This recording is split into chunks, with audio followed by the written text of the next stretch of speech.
Tonight on Channel 6 News at 5. Snow and sleet is coming down in parts of central Texas. This will carry over into the evening. I'll have the latest on winter weather advisories coming up. Then, you hear my inner thoughts? I can hear your inner thoughts. can this star-studded remake of a 2000s classic rack up 3 stars? Find out in the director's chair. Channel 6 News starts right now. Good evening and thanks for joining us. I'm Imani Payne. Chris and Leslie are on assignment. In our top story tonight, a Central Texas church more than 150 years old burned down overnight. The fire happened around 10:30 last night in Moorville, which is a town in Falls County. Channel 6 News reporter Jasmine Caldwell is live outside of what's left of that church. She spoke to the pastor and some members about how they plan to rebuild. Jasmine. Fire is still under investigation. Reporting live from Mooresville, Jasmine Caldwell, Channel 6 News. All right, thanks, Jasmine. Well, it was the big talker today. If you happen to step outside, you may have noticed an interesting sight. Sleet and even a few snow flurries fell pretty steadily around central Texas today. I know it caught me off guard. Now, this is a look from right here in Temple earlier today, but how long will this cold spell stick around? Meteorologist Zach Scott is standing by, and Zach, I am mad at you. Me? Yeah, I didn't get a call, a text like, hey, you're walking out to snow outside. If you don't follow my professional Facebook page, Imani, shame on you. I guess I overlooked it. I don't know. Come on now. Let me go ahead and I'll be looking for that like from you later on today. Hey. 2 Central Texas families are still grieving after someone killed their loved ones and dumped their bodies in Oklahoma last month. The suspect, 44-year-old Cedric Marks, has been charged with capital murder in the case, but he claims they've got the wrong guy. Here's more on what Marks had to say from behind bars. To friends and family, 32-year-old Michael Swearingen was known as someone always willing to help others, and so was 28-year-old Jenna Scott.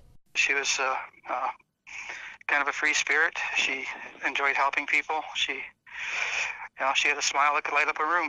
The two were like brother and sister, but the pair of friends went missing on January 4th, and on January 17th, their bodies were found in a small town in Oklahoma. The man charged in their deaths, Cedric Joseph Marks, Jenna's ex-boyfriend. I can only imagine what's going on with their family, and I am so sorry for their losses, but I did not and had nothing to do with it. The former mixed martial arts fighter currently sits in the Bell County Jail on a $1.7 million bond. Despite what the media put out, I was not trying to escape. I was actually in fear, and I was not going anywhere at all. 5 days ago in Conroe, the 44-year-old broke free from a private prisoner transportation company. U.S. Marshals arrested Marks in Michigan and were bringing him back on charges connected with the burglary of his ex-girlfriend's home right here in Bell County. Conroe police say when the van stopped at a McDonald's for food, Marks somehow got out of his restraints and escaped.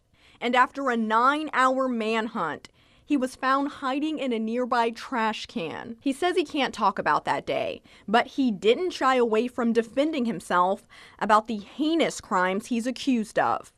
Like I said, the media has put out a witch hunt for me, and I am not guilty. Mark's current girlfriend, Maya Maxwell, told authorities she was present when Marks allegedly killed both Jenna Scott and Michael Swearingen at a home in Killeen. An affidavit from Bell County states Maxwell gave information to police on where to find the bodies in Oklahoma. She's currently in jail, too, and charged with tampering with evidence. I believe that they coerced her and scared her and forced her to say some things, but none of it has involved me. Jenna Scott's family says they don't buy what he's saying. He could twist any situation around, and that appears to be exactly what he's doing. Justice be served for Jenna and Michael. As we reported before, Marks does have an extensive criminal record in other states.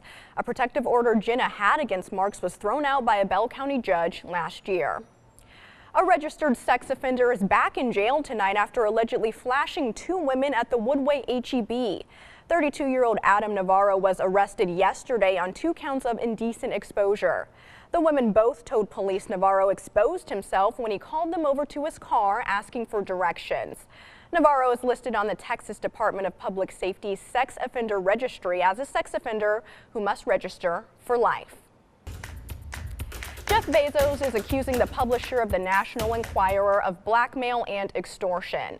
The Amazon founder and owner of the Washington Post posting his allegations online, laying out how he says the tabloid targeted him when he tried to figure out who gave the magazine revealing pictures of him.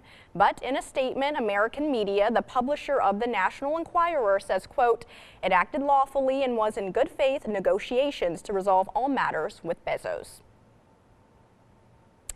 Well, tonight is the 32nd annual Bell County PRCA Rodeo, and it's also Military Appreciation Night.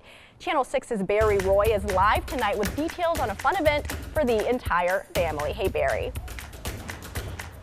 Yeah, I'll tell you what, good evening to you. It is a little bit cold out there, Imani, so why not come on inside and hang out inside the dome, watch some professional rodeo. And you know what, look, I'm just going to kind of show you a little bit of hanging out with some of my friends here. They've been out here, well, for the duration of the time that I've been out here. And I'll tell you what, this is going to be a lot of fun. So you want to see some heart-pounding action out here on the dirt, you can certainly do that. Now, it is Military Appreciation Night, and that's you get $5 off for all of, you know, hey, how you doing, Andy? Andy's stopping by saying hello, but you get $5 off. All military personnel getting $5 off the price of their ticket. Just bring your military ID. Come on out, salute the troops, and say hello to them and thank them for their service. It is Military Appreciation Night. Come on out now tonight at 6 o'clock.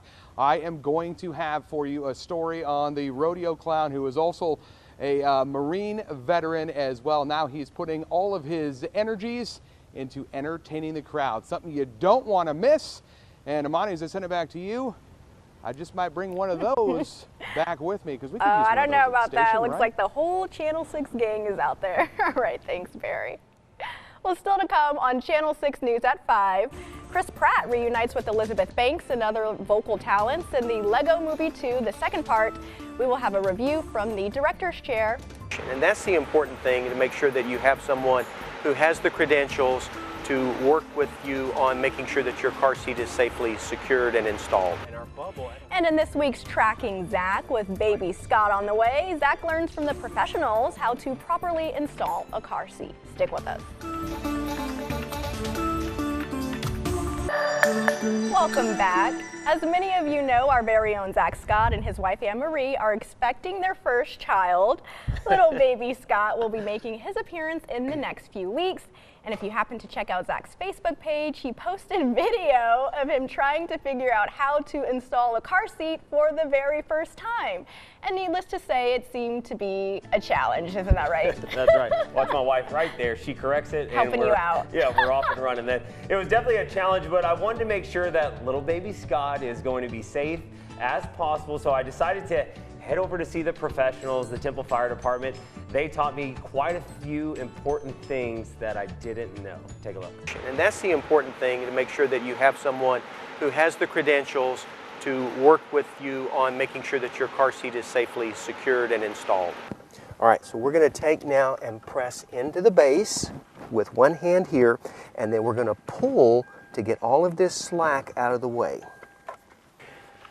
Now what we're going to do is we're going to check the seat to make sure that it moves no more than the 1 inch side to side. So you're going to grab it here at the belt path and see if it moves more than an inch front to back or side to side. Probably no more than an inch, but close to an inch. Close to an inch. I think that's a good installation. Now what we're going to do, and we're going to come back here and we're going to check our bubble. Okay. And our bubble, I don't know if you have a bubble on your side, so it's right in the center, right between those two arrows. So we're in good shape. It's going to be a little more work. All right, you're going to hear that click. That's going to let you know. We're going to go back, we're going to check to make sure we're still in that center position with the bubble, and you're good to go. Then yes. So ride like this. All right. Man, my life has changed. Zach on daddy duty. Yes. Good job. Yeah, you did a good job. I definitely learned a lot. I thought I installed it properly when me and my wife did it, but going through the book, he goes through every detail. There's a lot of stuff that